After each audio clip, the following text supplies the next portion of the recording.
Estamos estudiando una serie que hemos titulado Héroes Desconocidos de la Biblia. Y el día de hoy vamos a estudiar la historia de un hombre llamado José de Arimatea.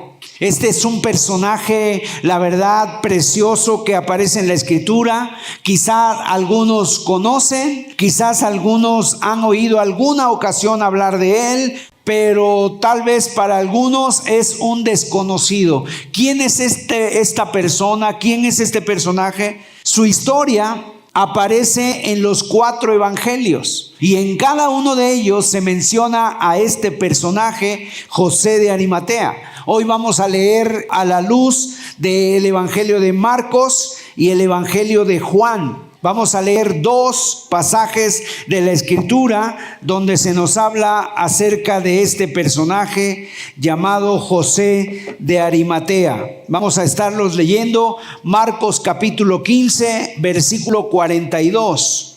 Dice así la Escritura: Cuando llegó la noche, porque era la preparación, es decir, la víspera del día de reposo, José de Arimatea, miembro noble del concilio, que también esperaba el reino de Dios, vino y entró osadamente a Pilato y pidió el cuerpo de Jesús. Pilato se sorprendió de que ya hubiese muerto y haciendo venir al centurión le preguntó si ya estaba muerto.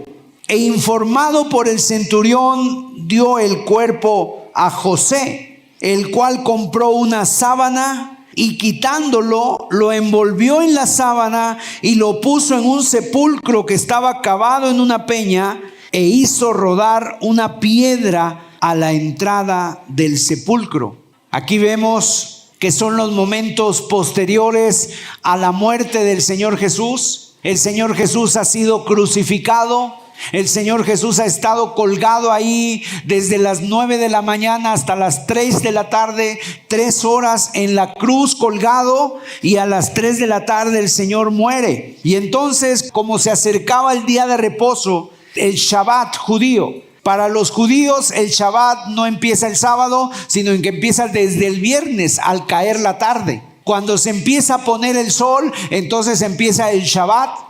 Los peregrinos, por ejemplo, que viajan a Jerusalén, ellos andan de aquí para allá recorriendo los lugares, pero si les agarra el Shabbat, hay descanso, nadie trabaja, no abre nada. O sea, todo está cerrado hasta que pasa el día de reposo, vuelven otra vez a abrir todas las cosas y todos los lugares, ¿verdad? Entonces, así estaba. Y dice que ahí José de Arimatea se acerca con Pilato y la Escritura nos dice una frase: osadamente. Ponga atención en esa frase: osadamente pidió el cuerpo de Pilato. Ahora vamos a leer el evangelio de Juan. Juan capítulo 19 nos da un relato paralelo a esto que acabamos de leer en Marcos. Después de todo esto, José de Arimatea, que era discípulo de Jesús, pero secretamente por miedo de los judíos, rogó a Pilato que le permitiese llevarse el cuerpo de Jesús. Y Pilato se lo concedió. Entonces vino y se llevó el cuerpo de Jesús. También Nicodemo, el que antes había visitado a Jesús de noche, vino trayendo un compuesto de mirra, de áloes, como 100 libras. Tomaron pues el cuerpo de Jesús y lo envolvieron en lienzos con especias aromáticas, según es costumbre sepultar entre los judíos. Y en el lugar donde había sido crucificado había un huerto, y en el huerto un sepulcro nuevo, en el cual aún no había sido puesto ninguno. Allí pues, por causa de la preparación de la Pascua de los judíos, y porque aquel sepulcro estaba cerca, pusieron a Jesús. Es muy interesante para los estudiantes de la Escritura, cuando queremos entender el evangelio, leer los 4 relatos que nos hablan de una misma escena, porque esto a ustedes les va a dar un panorama completo del relato que quieren estar leyendo. Entonces, no se olviden que cada evangelio fue escrito por uno de los testigos, ¿verdad? Los que estaban ahí fueron testigos. Ellos fueron los que escribieron el relato y eran testigos oculares de la muerte y de todo lo que pasó con el Señor Jesús. Aquí nos menciona a José de Arimatea y también nos menciona a Nicodemo. En primer lugar, ¿quién era José de Arimatea? Bueno, José de Arimatea era de una población cercana a Jerusalén, aproximadamente a 34 kilómetros de Jerusalén, y esa población se llamaba Arimatea. Tenemos una imagen, una foto para darnos una idea de cómo estaba situado. Ahí donde está el punto rojo, ahí está Arimatea y abajo está Jerusalén, poquito más abajo, 34 kilómetros. Los evangelios también nos dicen que José era un hombre rico, era un hombre acaudalado, le iba bastante bien, era un hombre adinerado. Y otra cosa que nos dice es que era un hombre bueno, era un hombre justo, era un hombre que amaba a Dios, era un hombre que había tenido contacto con las Sagradas Escrituras y eso habían hecho de él un carácter distinto al de los demás. Otro detalle importante es que José de Arimatea pertenecía al concilio. ¿Qué era el concilio? El concilio estaba formado por 70 varones que eran, digamos, como la crema innata de la vida religiosa en Israel. Era miembro del concilio, era una persona religiosa, era una persona que además tenía riquezas, era un hombre que era justo. Y otro punto que nos da la escritura, otro detalle, es que era dueño de un huerto, dice. Era dueño de un sepulcro y en ese sepulcro era nuevo, no había sido puesto nadie. Y lo último, lo más importante, es que este hombre José de Arimatea era un discípulo de Jesús. Eso es lo que llama la atención y es el primer punto que vamos a estar estudiando, porque José de Arimatea era un discípulo de Jesús, pero nos da un detalle en la escritura: era un discípulo secreto. Secretamente era discípulo, y luego nos dice la razón del por qué este hombre era un discípulo secreto. Ahora, cuando nosotros leemos en Juan capítulo 19, verso 38, dice: después de qué. Tendríamos que hacer un resumen, porque tendríamos que preguntarle a la escritura: ¿después de qué? Bueno, esto pasó después de todo lo que había pasado. O sea, había pasado el día más triste, el día más oscuro de la historia de la humanidad.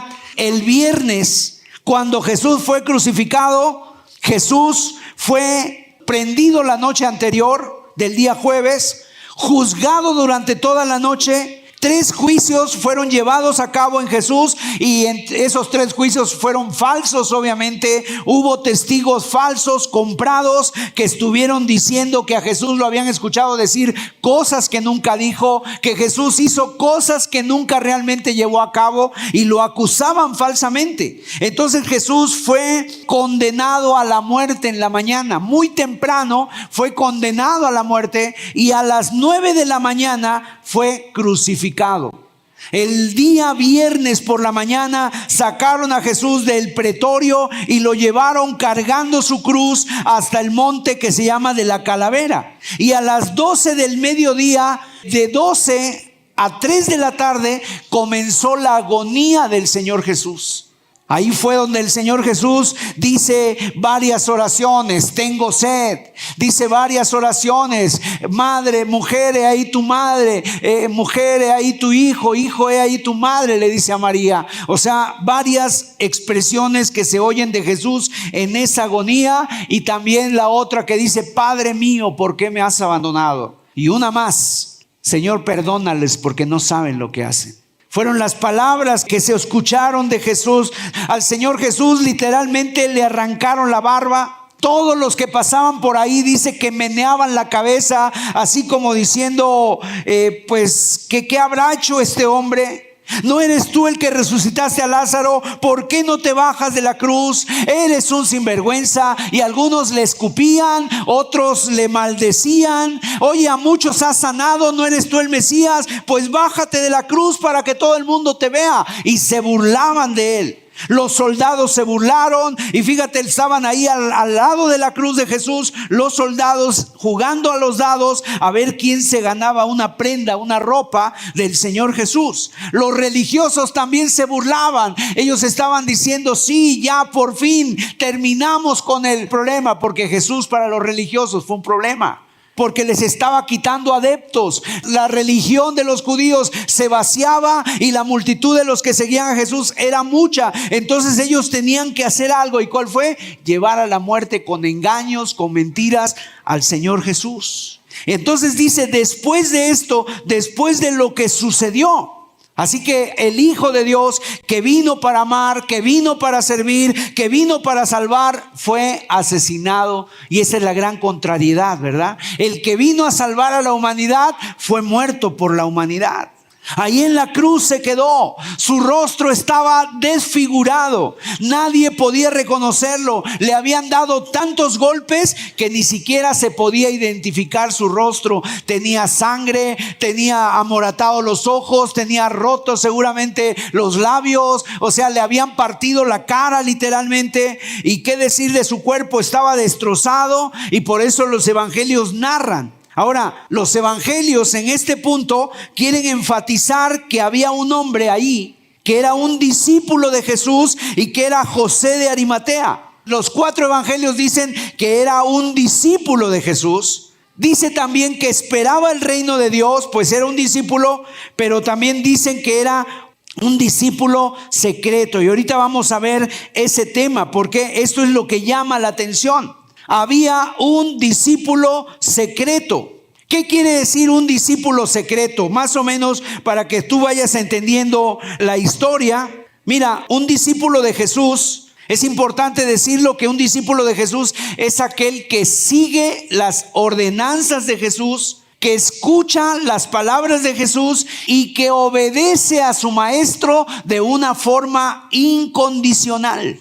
Ahora, Jesús no vino aquí a la tierra a buscar multitudes. Él vino a buscar discípulos. Él vino a buscar hombres y mujeres que quieran seguirle, que quieran ser discípulos de Jesús. Y esto precisamente era lo que hacía Jesús. Jesús iba caminando, de repente llamaba a uno y le decía sígueme, llamaba a otro y le decía sígueme. Y las personas en todo caso dejaban sus redes, dejaban sus quehaceres, dejaban sus cosas y se iban tras Jesús. Y este hombre era un discípulo. Un discípulo es aquel que obedece, escucha y sigue de manera incondicional a su maestro. ¿Cómo lo dijo el Señor Jesús? El Señor Jesús dijo, el que quiera venir en pos de mí, niéguese a sí mismo, tome su cruz y sígame. Eso fue lo que dijo Jesús acerca de los discípulos. También dijo, mis ovejas oyen mi voz y me siguen. Eso es lo que significa un discípulo. Es aquel que escucha la palabra,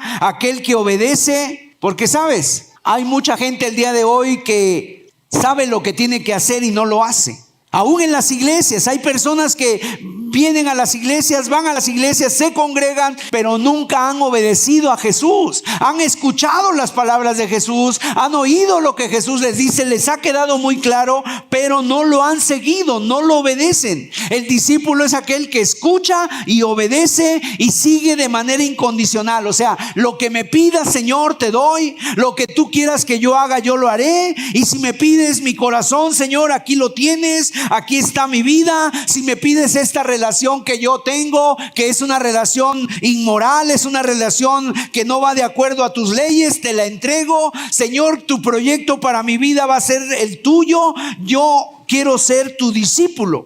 Y bueno, y seguramente aquí entre nosotros hay quienes nos identificamos con esta predicación. ¿Por qué? Porque de alguna manera hemos decidido caminar con el Señor Jesús como discípulos. Y aquí la pregunta es esta. Siempre hay que hacer esa división. ¿Somos discípulos o somos de la multitud? Había multitudes que seguían a Jesús. Las multitudes seguían a Jesús. ¿Y sabes por qué lo seguían? Porque decían: comimos pan y nos saciamos. Este hombre nos conviene que sea nuestro rey, porque el día de mañana nos va a volver a dar pan. Y las multitudes seguían a Jesús por conveniencia. Seguían a Jesús para ver qué sacaban de él. Seguían a Jesús por el pan. Pero también había entre las multitudes religiosos, los religiosos que solamente estaban cazando las palabras de Jesús, a ver qué decía mal, a ver qué cosa dice, para que yo inmediatamente tome nota y entonces lo pueda condenar o juzgar por algo que dijo que está mal. ¿Con quién de estos tres grupos tú te identificas? ¿Con quién de estos grupos te identificas tú? ¿Con un verdadero discípulo que oye, que escucha, que obedece de manera incondicional a Jesús y lo sigue? ¿O eres parte del grupo de la multitud que solamente buscas a Jesús por un beneficio? Cuando el agua me llega al cuello, cuando yo ya no sé qué hacer con un problema, porque de todo el tiempo he sido indiferente a su voz. ¿Cómo te identificas tú con Jesús? ¿O te identificas con un religioso que solamente estás viendo a ver quién no hace lo correcto? ¿Cómo te acercas tú a Jesús? Sabes mucha la teoría, te sabes la doctrina, pero estás muy lejos de la práctica. ¿Eres un cristiano solamente de 11 a 1 y luego entre semana eres otra persona? ¿O eres un verdadero discípulo de Jesús que no importa el día, si es lunes, si es martes, si es jueves, todos los días de tu vida, Señor, son para ti? Yo vivo en tu presencia, yo estoy contigo y yo te obedezco, Señor, aunque no esté en la reunión, aunque no esté en la iglesia, yo te obedezco y trato de seguirte siempre. Esto es interesante porque Jesús vino a llamar a los discípulos. Y los discípulos precisamente eran 12, y después había un grupo un poquito más grande, hombres y mujeres, pescadores, amas de casa, personas de esa sociedad, publicanos, celotes, incluso religiosos. Y dentro de esos religiosos aparece José de Arimatea. José de Arimatea era un discípulo.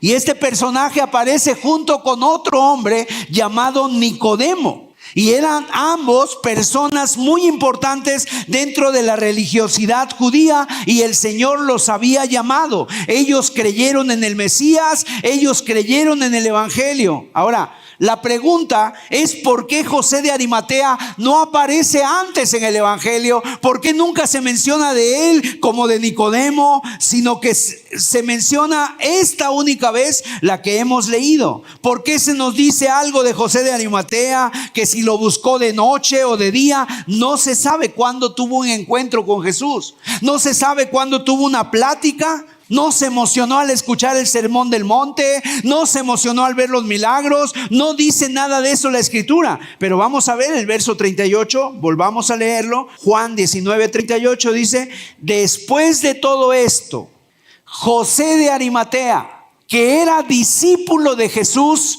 pero secretamente por miedo de los judíos, rogó a Pilato que le permitiese llevarse el cuerpo de Jesús, y Pilato se lo concedió. Dice que José de Arimatea era un discípulo, aunque lo mantenía en secreto. El texto no dice por qué lo mantenía en secreto, o más bien nos dice por qué lo mantenía en secreto. Era por miedo a los judíos. No se nos dice cuánto tiempo pasó, si fueron semanas, si fueron meses o años, pero él ahí estaba, secreto. La Biblia siempre nos muestra el carácter de los religiosos de aquella época. ¿Cómo eran los religiosos? Eran celosos de su religión. Literalmente ellos odiaban a Jesús, odiaban el mensaje de Jesús y odiaban el movimiento que Jesús estaba iniciando. Y como ellos trataban de ver cómo agarraban a Jesús, cómo ponerle trabas, cómo ponerle una zancadilla a Jesús, cómo deshacerse de él, y en medio de este grupo de 70 hombres religiosos estaba José de Arimatea. Ahora, yo te comento esto para que tú puedas ir entendiendo, ¿verdad? Y podamos nosotros de alguna manera profundizar un poquito en lo que estamos leyendo. Dice que José de Arimatea era un discípulo secreto. ¿Por qué era un discípulo secreto? Mira, porque él sabía que si él decía que era un discípulo, un seguidor de Jesús, se estaba metiendo en un problema muy grave.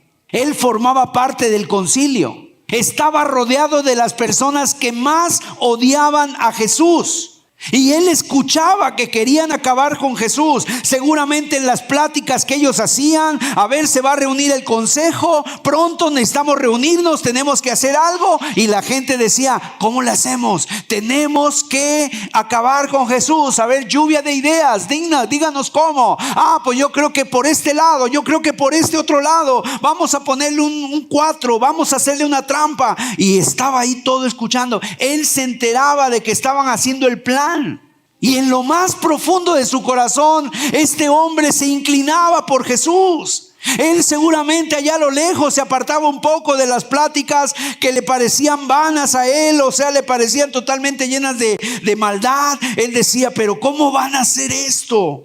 ¿Cómo que van a acabar con él? Oye, ¿por qué no hablan con él? Él de alguna manera quería proteger a Jesús, pero no quería dar un paso al frente. Quería permanecer así atrás. En definitiva, este era un discípulo secreto de Jesús. ¿Tú te has enterado? Muchas ocasiones aparecen en las películas, aparecen en los libros inclusive de las historias de espías. El espionaje que siempre ha existido, ¿verdad? Como los alemanes mandaban sus espías, los Estados Unidos mandaban sus espías, los japoneses mandaban sus espías a diferentes partes del mundo para ver dónde estaba la guerra. Esos famosos centros de inteligencia como la CIA, la KGB y todos esos programas que han hecho. Aún Israel tiene su programa de espionaje y mandan espías para enterarse de los planes que están haciendo.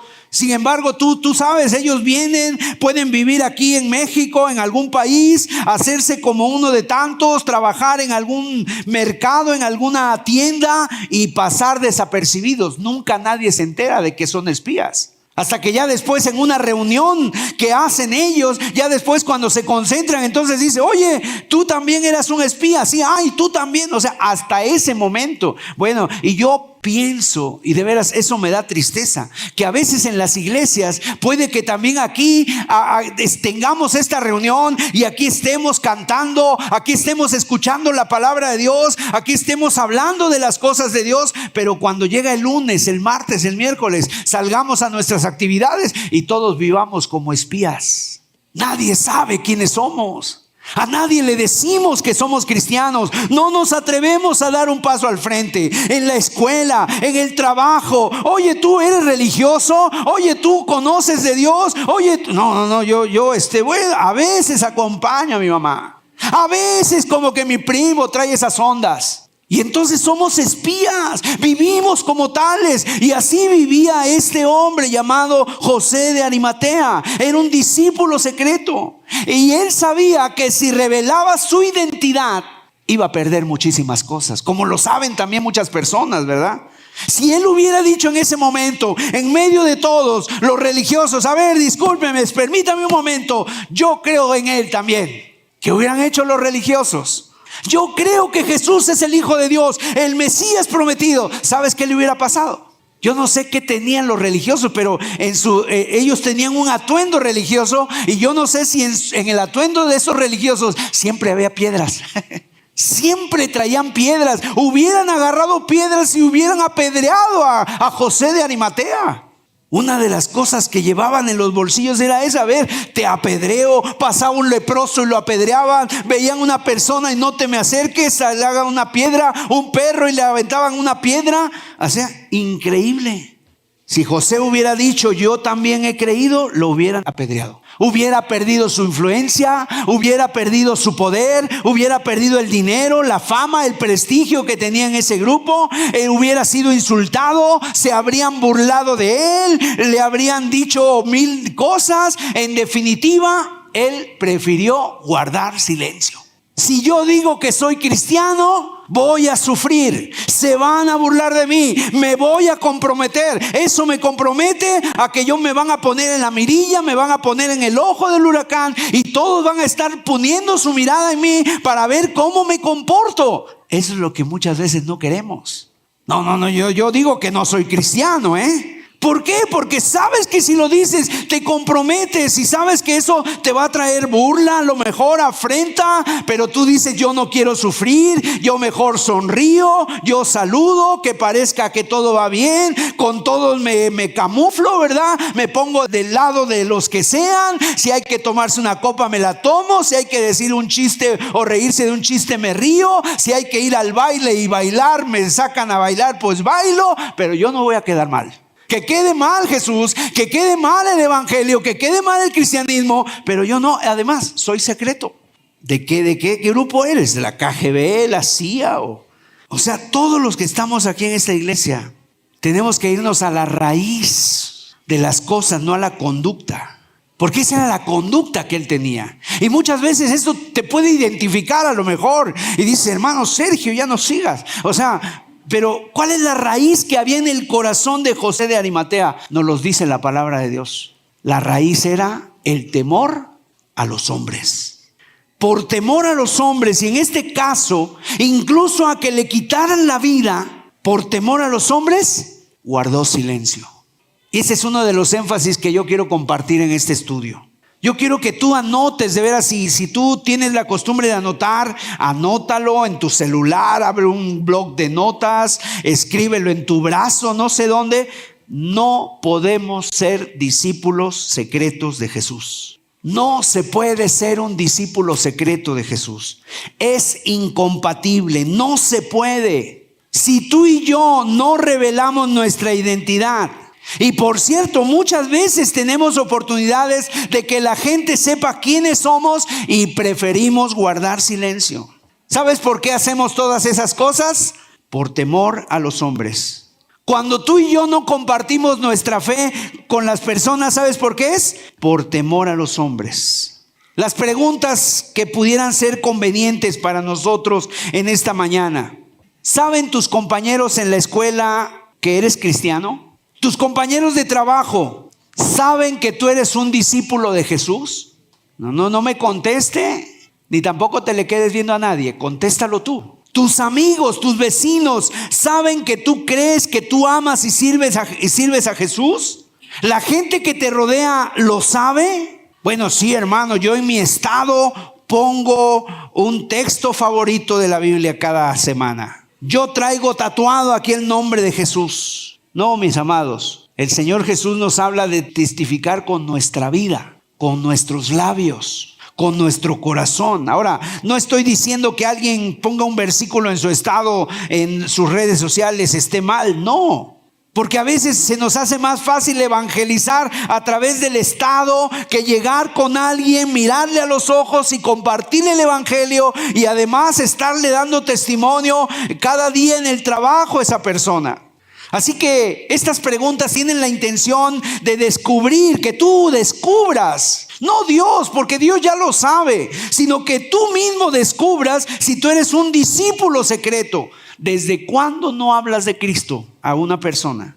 Ponle fecha. Evidentemente, no me refiero a tu papá que le está siempre marcando con la Biblia: ay papá, no te duermas, ay papá, no hagas esto. No, sino a un incrédulo. ¿Desde cuándo no le cuentas a alguien tu testimonio, tu historia?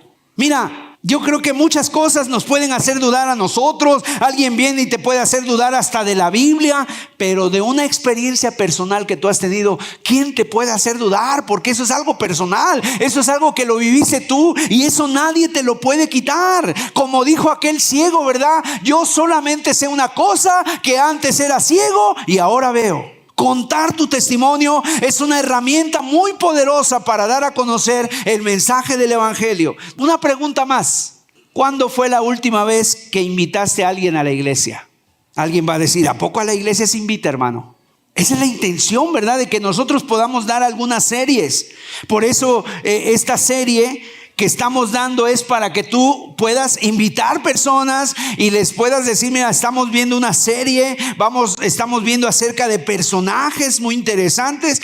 ¿Desde cuándo no invitas a alguien a la iglesia? ¿O desde cuándo no sales tú a evangelizar a las calles, a los parques, a un hospital, o irle a predicar a una familia? La pregunta es: ¿desde cuándo, verdad?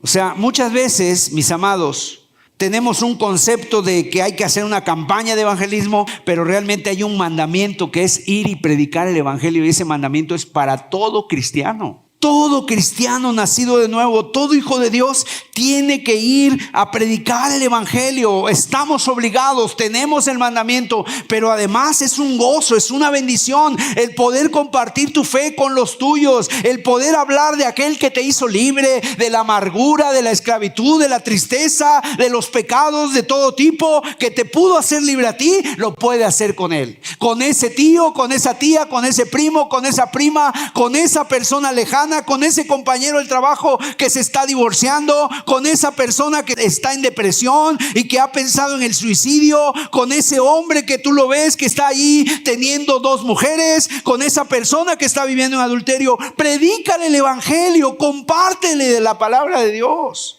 Muchas veces nosotros decimos: sí, Señor, cambia el mundo, queremos cambiar el mundo. Pero ¿cómo se cambia el mundo? El mundo se cambia saliendo y dejar de ser discípulos secretos de Jesús.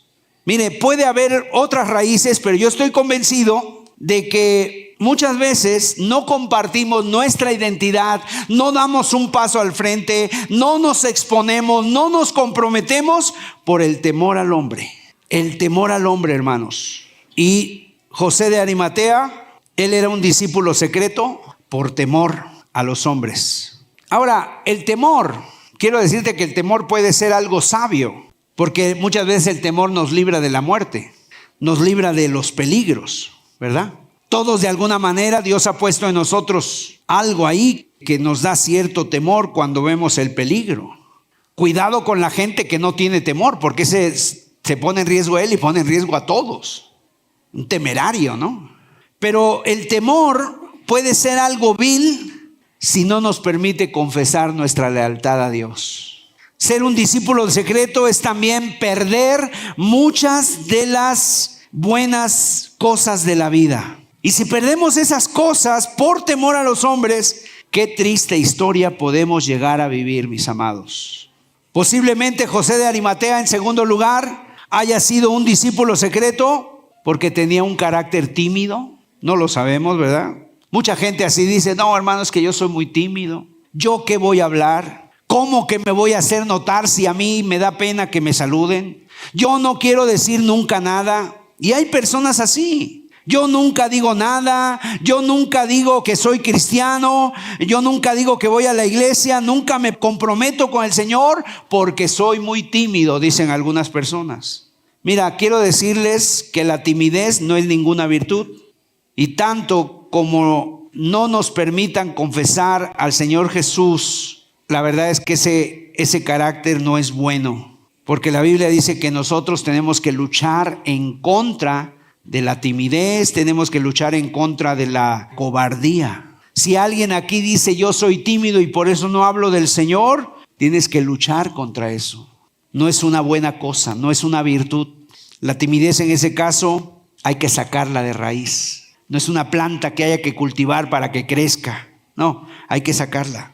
Pídele al Señor que te dé valentía. Y además, la Biblia dice que el Espíritu Santo es de poder, de amor y dominio propio. En tercer lugar, puede que este hombre haya sido un discípulo secreto por su riqueza, porque iba a perder mucho, ¿verdad? Iba a perder mucho. Ahora, ¿la riqueza es mala, hermano Sergio? No es mala la riqueza. Pero cuando el dinero es un estorbo para que el cristiano viva con libertad su fe, entonces el dinero se convierte en una maldición. Si no te deja el dinero, o que por el amor al dinero o el temor a perderlo, tú no quieras comprometerte con Dios.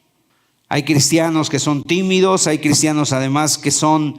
Mira, y el mismo cristiano que es tímido para los negocios es muy audaz. Y tú puedes ver: oh, no, es que yo soy muy tímido. Pero imagínate un hombre: yo soy muy tímido, y ahí está él, audazmente haciendo negocios. ¿Cómo puedes tú contrastar eso o equilibrar eso? En cuarto lugar, puede ser que José de Arimatea haya sido temeroso por la posición que ocupaba. Era del Sanedrín, del concilio. Pertenecer a este consejo de notables en el Sanedrín era lo máximo. Entonces, ¿qué era? ¿Su timidez? ¿Su dinero? ¿Su prestigio? ¿Qué era lo que él temía perder? ¿Qué es lo que temes tú perder para no comprometerte con Jesús? Si tú confiesas el nombre de Jesús, ¿qué pierdes? Si lo pones en balanza, ¿verdad? Y tienes que poner en balanza a Jesús y a tus posesiones, tu prestigio, tu dinero, tus pecados. ¿Qué es lo que tú pones en la balanza y que no te has decidido seguir a Jesús por eso? Ahora, cuando este hombre, José de Arimatea, fue un discípulo secreto, ahí estaba él y seguramente escuchando lo que tramaban acerca de Jesús. Por otro lado, escuchando cómo la multitud se volcaba a Cristo. Tal vez escuchaba de allá de lejos los milagros que hacía y eso le confirmaba, no, este hombre sí es de Dios. Pero aquí escuchaba los del Sanedrín y todas las cosas que estaban diciendo de Jesús y él callado. ¿Sabes lo que se estaba perdiendo durante ese tiempo? Cuando eres un discípulo de secreto de Jesús, te estás perdiendo muchas cosas. Número 1, se perdió de tener una plática con el Señor Jesús, de irlo a buscar abiertamente, de decirle: Señor, yo soy un miembro del Sanedrín, pero yo tengo estas dudas, ¿tú qué me dices? Se perdió de caminar con el Señor. Se perdió de comer con el Señor, se perdió de ver los milagros de cerca, se perdió de disfrutar a la compañía con los discípulos y se perdió los años de entrenamiento que el Señor Jesús les dio a sus discípulos. 3 años de entrenamiento. ¿Cuántas cosas se pierden cuando el cristiano, en vez de confesar al Señor Jesús abiertamente, prefiere guardar silencio y seguirlo secretamente? Te estás perdiendo lo más maravilloso, te estás perdiendo a Cristo, te estás perdiendo su compañía, te estás perdiendo su amor inigualable, te estás perdiendo eso que el Señor tiene para cada uno de nosotros, cómo Él cambia nuestra vida, nuestras circunstancias, cómo Él hace milagros en nuestra vida, hermosos y maravillosos, y en nuestra familia. Todo eso te lo pierdes cuando eres un discípulo solamente secreto. Ahora, ¿qué hizo cambiar? ¿Cómo vencer el temor al hombre? Nosotros, todos los que estamos aquí, de alguna u otra manera, tenemos que luchar con mucha frecuencia con el temor al hombre. Algunos más, otros menos. Aquellos que estamos constantemente expuestos a ser analizados, a ser juzgados, ¿verdad? Aquellos tenemos que luchar. Y claro, cuando nosotros no contemplamos al Señor, no miramos al Señor, nuestra mirada al hombre empieza a contemplar al hombre, a ver lo que tiene, sus posesiones, cuánto sabe, y dejamos de mirar a Cristo. Entonces vemos a Dios muy chiquito y a la persona muy grande, y eso nos da temor.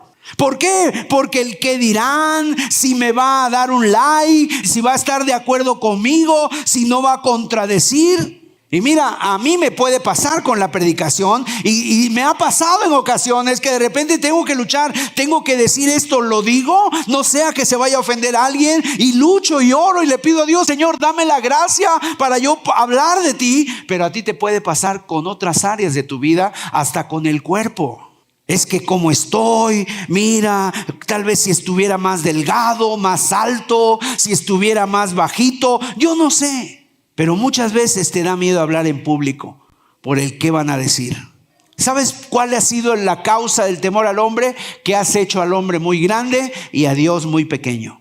Y cuando tú cambias tu manera de ver que a Dios tal como Él es el Todopoderoso, Él es el Dios sabio, el Dios eterno, el Dios 3 veces santo, y el hombre, tú y yo, somos finitos, somos pecadores, estamos viviendo en pecado y necesitamos la ayuda urgente de parte de Dios, porque si no vamos a ir directo al infierno si no nos arrepentimos. Si no cambiamos esa manera de ser, siempre estamos teniendo temor al hombre. Las personas de este mundo así luego se ven. Mira, no tengas temor al hombre, no seas un prisionero de su opinión, de lo que creen, si serás aceptado, de que si las medidas en tu cuerpo son las que esta sociedad exige, porque esta sociedad pone estándares. Las medidas de una mujer perfecta tienen que ser estas, las de un hombre tienen que ser estos, a ver, los bíceps tienen que ser de esta medida y la cintura de esta otra. No, mi amado, agrada a Dios. Amén. ¿Cómo voy yo a tener a los hombres? Cuando contemplamos la hermosura de Cristo y vemos que Él es el Dios eterno, tú dices: los hombres pasarán, pero tú, Señor, permaneces para siempre. Señor, ayúdame, porque yo no quiero ser prisionero. No puedo decirle a mi jefe quién soy. No puedo compartir el evangelio públicamente. ¿Y sabes qué es lo más tremendo de todo esto? Que tú ves a los incrédulos de este mundo y no tienen temor. Cuando la gente va a una peregrinación, ¿cómo van? Van a una peregrinación, llevan ahí un ídolo, ¿verdad? De yeso, de madera, de barro, y que si lo descuidan se cae y se rompe. Ahí lo llevan y ahí van atrás las personas, 2, 3, 4, hasta días. Otras personas te dicen, yo creo en la reencarnación. Yo el día de mañana voy a ser un gusano y después una mariposa. Y te lo dicen tan tranquilo, y tú pensando y tú diciendo, ay, y yo que creo en el Dios Todopoderoso, que creó todas esas cosas y que ha muerto por mis pecados, ¿estoy dudando de Él? ¿No puedo hablar de Él? Mira, la gente no se avergüenza, no se avergüenzan de abortar, no se avergüenzan de salir a la calle y decir, yo soy así, soy quien soy. La gente no tiene temor, y nosotros que tenemos la verdad, nosotros que somos el pueblo de Dios, estamos a la defensiva, vivimos arrinconados, a veces no queremos ni hablar, no queremos dar la cara. ¿No será esto una locura? Yo espero que nadie aquí a partir de hoy se avergüence del Señor en tu escuela, en tu trabajo o con tu familia. Amén. Porque el Señor siempre va a poner delante de nosotros oportunidades para que podamos compartir el evangelio. Pero nosotros nos perdemos esas oportunidades por el temor al hombre. Debemos dar un paso al frente. Ya, dejar de ser anónimos, dar un paso al frente y decir, sí, yo ya no soy un discípulo secreto. Yo soy un seguidor de Cristo. Un seguidor de Jesús. Ahora, yo no te estoy vendiendo nada. No te estoy vendiendo algo de última generación y que mira, si tú lo compras, esto va a ser el elixir de la vida, de la juventud. No, nada de eso. O sea, yo lo que te estoy diciendo es que si tú sigues a Cristo, si tú empiezas a mostrar verdaderamente tu identidad, si tú empiezas a decir en tu escuela, a la gente que te rodea, soy cristiano, ¿sabes? Vas a sufrir. Es cierto, vas a padecer burlas. Se van a reír de ti, se van a burlar, porque lo dice la palabra de Dios. Quizás hasta te saquen del grupo de WhatsApp de tus amigos. Quizás tus amigos te dejen de hablar y ya no quieran quedar contigo para ir a comer el helado o ir a platicar. Pero ¿sabes qué te dice Jesús? Bienaventurado eres cuando por mi causa te persigan, te vituperen y se burlen de ti. Gloria a Dios. Si haces eso por mi causa y por mi nombre, eres bendito, eres bienaventurado. Gloria a Dios.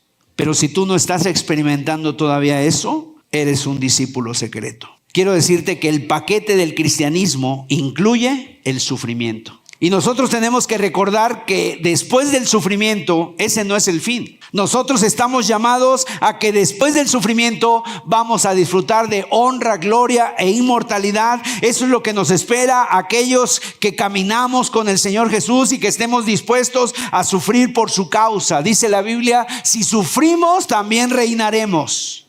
En ocasiones somos discípulos secretos porque nuestros corazones están llenos de temor al hombre. ¿Cómo se combate entonces el temor al hombre, mi hermano? ¿Has tenido tu temor al hombre? Hay personas que ven al hombre, se ponen a temblar, a sudar, le sudan las manos. ¿Sabes cómo se combate el temor al hombre? Contemplando a Dios. Porque Dios es santo, es todopoderoso. Es todopoderoso. Y en segundo lugar, otra de las cosas por las cuales se combate el temor al hombre es llénate del Espíritu Santo. En Hechos 1:8 dice la Escritura, mira cómo les dijo el Señor Jesús a sus discípulos. Sus discípulos estaban acobardados por temor al hombre, escondidos. No querían salir, querían desaparecer. Trágame tierra, si ya mataron a Jesús, seguimos nosotros. Nos están buscando a nosotros. Y ellos estaban ahí amedrentados, estaban ahí cohibidos, escondidos ahí, estaban ahí traumatizados. Pero de repente el Señor se les aparece y les dice, pero recibiréis poder cuando haya venido sobre vosotros el Espíritu Santo, y me seréis testigos en Jerusalén, en toda Judea, en Samaria y hasta lo último de la tierra. Gloria a Dios. Yo voy a meter dentro de ti no un poder, sino una persona, porque el Espíritu Santo es una persona y esa persona tiene poder porque es Dios en nosotros. Alabado sea su nombre. Y cuando venga el Espíritu Santo, dice, recibiréis poder. No recibirás emociones. No recibirás una tonelada de emoción ahí. No, el Espíritu Santo fue enviado en nuestros corazones para que seamos testigos. Y cuando venga, me seréis testigos. ¿Para qué es ese poder? Para ser testigos, para testificar. Y la palabra testigos también quiere decir mártires, para sufrir por causa de Cristo. Y cuando los discípulos experimentaron el Espíritu Santo, mira, se pusieron a contar la historia, la más hermosa historia de todos los tiempos, a predicar la palabra de Dios. Hablaban por las calles, por las casas. Algunos pasajes dicen que la gente reconocía: estas personas han estado con Jesús. Si así fuera tu vida y si así fuera mi vida, que donde quiera que tú vayas, la gente pudiera decirnos una cosa: este viene de haber estado con Jesús. Gloria a Dios. Eso es diferente. Ahora, ¿qué fue lo que pasó en José de Arimatea? Porque de repente este hombre vio a Jesús en la cruz, muerto, traspasado, en agonía, orando, perdonando. ¿Qué le conmovió? ¿Qué hizo cambiar a José de Arimatea? De ser un discípulo secreto a ser un discípulo público. Algo tuvo que haber pasado.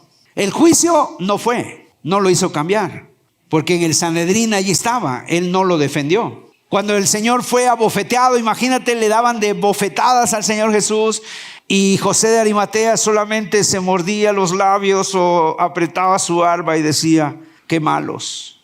Pero no le conmovió, no quiso hablar.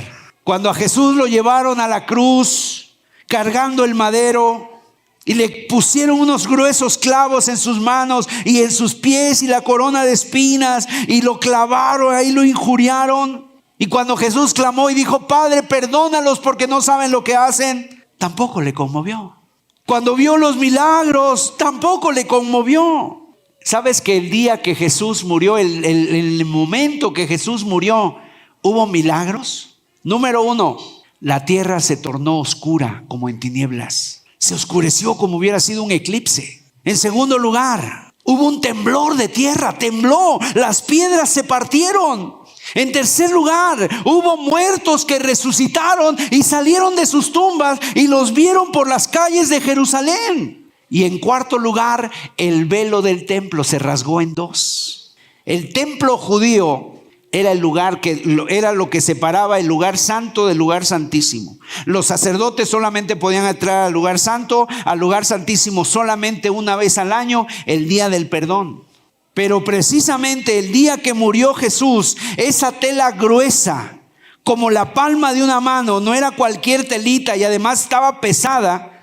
En el lugar santísimo estaba la presencia de Dios. Más allá de esa tela estaba la presencia de Dios. Y en el momento que Jesús fue muerto, que Jesús expira, ese velo, esa cortina, esa muralla que separaba al hombre de la presencia de Dios se rompió, se quebró de arriba a abajo. Y de golpe todos pudieron ver el lugar santísimo por primera vez en su vida.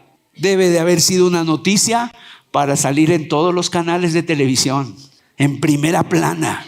El lugar santísimo a la vista de todos. Vimos lo que estaba pasando allá adentro, todo lo que estaba. Por fin pudimos ver lo que había detrás de esa cortina. ¿Sabes? Eso fue lo que hizo Jesús. Nos abrió la puerta para tener acceso al Padre Celestial, gloria a Dios. Para no perdernos eternamente. Podemos entrar y tener el perdón de nuestros pecados, comunión con Dios, relación con el Altísimo. Bendito sea su nombre. José de Arimatea ve a Jesús crucificado, lo escucha pidiéndole al Padre que perdone, recibe las noticias que hay gente resucitando, escucha que el velo del templo se ha rasgado, siente el temblor de tierra, es testigo en la oscuridad, que llega en ese momento un tipo de eclipse, y al ver esto, ese discípulo entendió: verdaderamente este era el Hijo de Dios. No puedo más. No puedo más seguir en silencio. Tengo que abrir mi boca. Algo tengo que hacer. Perdóname, Dios mío, porque he sido un cobarde. No he abierto mi boca. Señor, perdóname. He estado a la sombra. He estado retraído. He estado un paso atrás, allá en la oscuridad. Pero no más, Señor. Me comprometo contigo. No importa que pierda mi rango. No importa que pierda el puesto, el dinero, la fama, el prestigio. No me importa. Me importas más tú, Señor Jesús, y darte a ti la gloria. Y eso es lo más importante que hizo. Eso llama la atención porque dice que José de Arimatea pasó al frente. Hizo algo realmente maravilloso. Se llenó de valor. ¿Sabes qué hizo? Obviamente dejó de ser un secreto para ser un cristiano público. Y lo que fue a pedir fue el cuerpo de Jesús. Dice que se lo pidió a Pilato, le rogó a Pilato. Ahora, ¿por qué era tan importante el cuerpo de Jesús? ¿Por qué es tan importante lo que hizo José de Arimatea para cambiar el curso o para seguir con el plan establecido por Dios? Aquí podemos ver algo, la influencia que tenía José de Arimatea. Era alguien importante.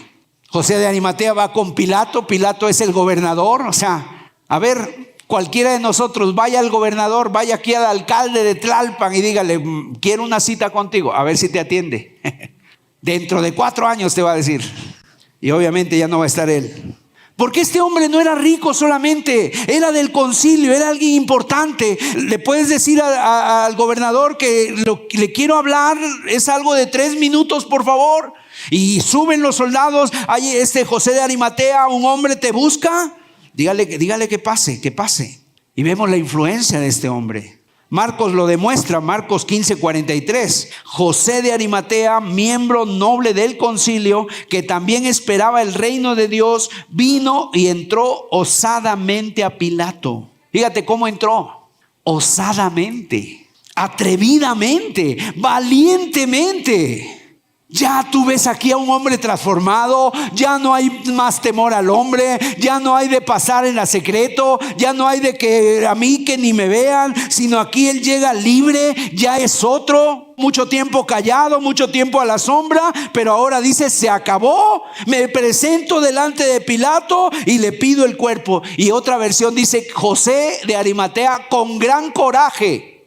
Ahora la palabra cuerpo que menciona ahí la Biblia, en el original griego es cadáver. Pidió el cadáver. Ahora, ¿por qué pidió el cadáver? Porque los evangelios quieren dejar muy en claro que lo que bajaron de la cruz fue a un muerto, fue un cadáver. Incluso cuando José le dice a Pilato, quiero el cuerpo de Jesús, Pilato dice, ¿a poco ya murió? A ver, déjame cerciorarme. Manda un soldado y el soldado va y agarra el caballo, seguramente va rápido. Sí, efectivamente, señor gobernador, ya ha muerto. Entonces, ¿quieres el cuerpo? Sí.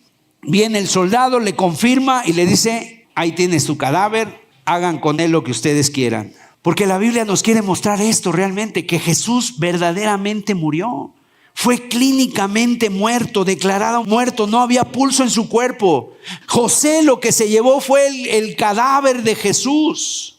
Entonces, ¿por qué es tan importante hablar del cadáver de Cristo? Porque mira, porque el cuerpo de Cristo es la pieza fundamental del evangelio, porque el cuerpo sin vida de Jesús es la pieza fundamental del evangelio, porque sin resurrección no hay cristianismo y sin cuerpo no hay resurrección. No habría cristianismo sin resurrección y no había resurrección sin cuerpo. Por eso es muy importante lo que hizo este hombre. Es un detalle muy importante. ¿Qué hubiera sucedido si José de Arimatea no hubiera pedido el cuerpo? ¿Sabes qué hacían los romanos con los cuerpos de los crucificados? Los dejaban ahí varios días al sol, a la intemperie, para que vinieran las aves del cielo de carroña y se los comieran los cuerpos.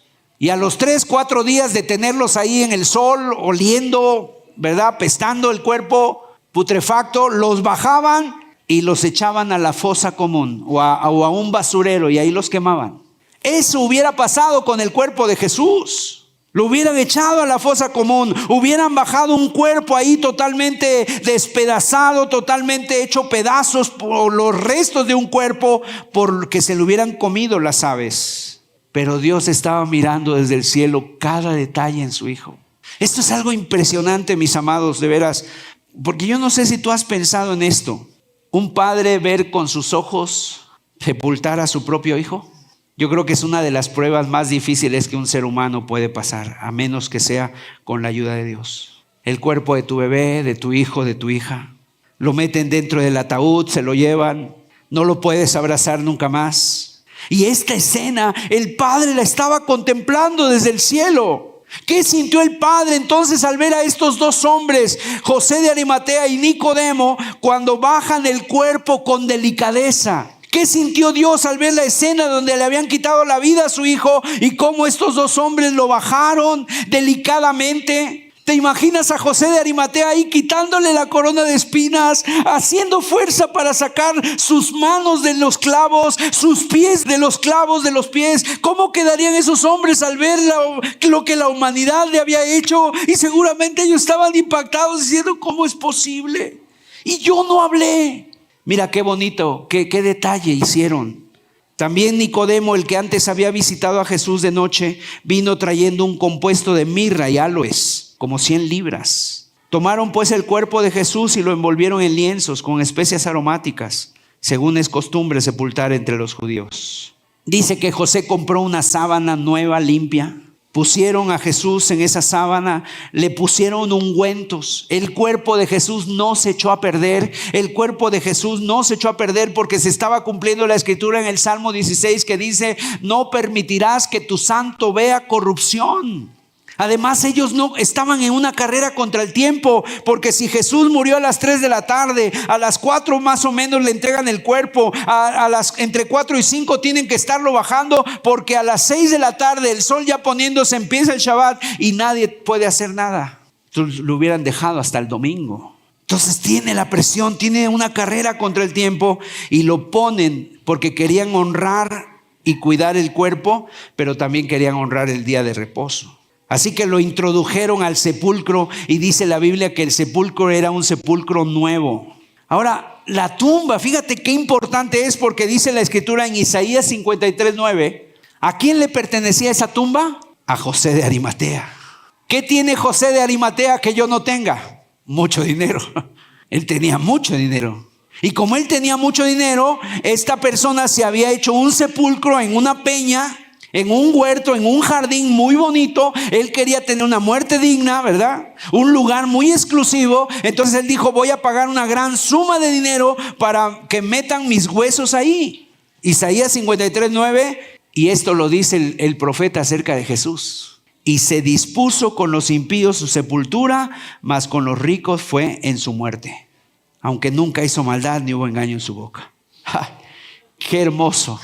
Jesús, que aquí en la tierra no tuvo riquezas, un burrito pero prestado, ¿verdad? No tenía de dónde recostar su cabeza. A lo último en su vida tuvo una sepultura de ricos. Lo pusieron a él solito ahí, en una peña, en una roca.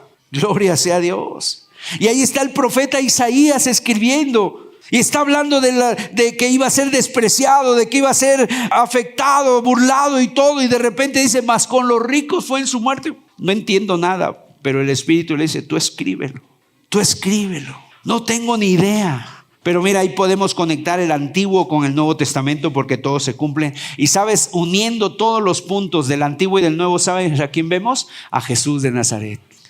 Quiero terminar diciéndote y haciendo un llamado. Porque precisamente lo que podemos aprender de este hombre llamado José de Arimatea, él tuvo que aceptar el riesgo. Tuvo que ir con Pilato, que todo el mundo supiera, que todos los judíos supieran, que todo el Sanedrín se enterara, que todos sus amigos. No le importó, o sea, ¿qué quedó claro en la vida de José de Arimatea esa tarde? Que tenía que pagar un precio, el precio de seguir a Jesús. Seguir a Jesús tiene un precio y no es dinero. Hay cosas que se compran sin dinero. Y esto es el precio, es tu vida, es tu compromiso. Es que dejes de jugar, es que dejes de ser un discípulo secreto. Es que te dejes ya de burlar o dejar las cosas de Dios. Es que te identifiques. Es que ya no vivamos dos personalidades. Es que ya no seamos los espías. Es que ahora seamos hombres y mujeres de Dios dispuestos a pagar el precio. ¿Habrá algún José de Arimatea entre nosotros? Yo quiero que el Señor te levante, que dejes de actuar secretamente Y que tú desde el día de mañana tú digas, o desde hoy a la tarde tú le digas, ¿saben qué, familia? ¿Saben qué, hermanos? He decidido seguir a Cristo. ¿Cuántos podemos decir amén? Dejo de ser secreto para ser un seguidor fiel de Jesús.